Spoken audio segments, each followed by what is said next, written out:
Welcome back to Leadership with Louise. In a recent survey, it stated that 60% of new managers fail within their first 2 years. So here are some reasons that I think this might be happening. So the first one is a lack of emotional intelligence.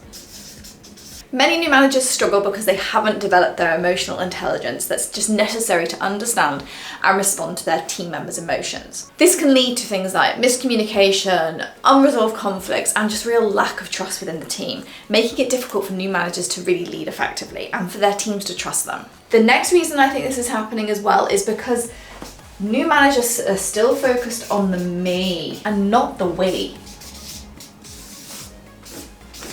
A lot of new managers forget that if the team are doing well, you are doing well by default too. So if managers are focusing on their own personal success, their team won't feel valued or motivated, and they're not going to achieve any of those things that they need to do. They're also not self-aware enough. And then the last one is self-awareness. They don't have enough self-awareness to be able to understand where they're lacking, where they need to improve, and this would help them make better decisions as well if they had this. They would know their own biases, they'd know their own limitations, and it'd give them a much more balanced area to make informed decisions. They would seek more diverse perspectives and weigh them up carefully if they knew where they were falling down.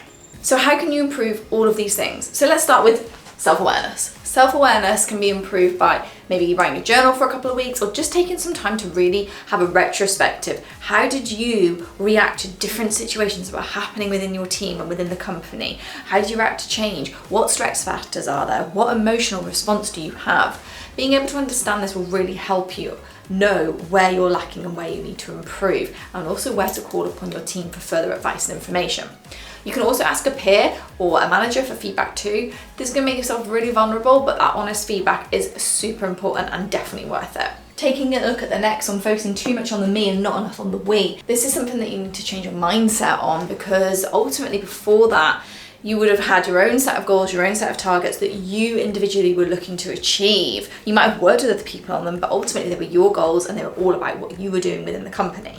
Now you need to look at the collective goals of the entire team, and that's your goal. Your goal is to help that team achieve. Your goal is there to help that team succeed. So it's all about taking a step back and looking at the wider picture and how your overall team fits into that company's missions, goals, vision. And the last one, looking at emotional intelligence, shortened for EI a lot, is the ability to recognise and understand and manage your own emotions, as well as the emotions for others.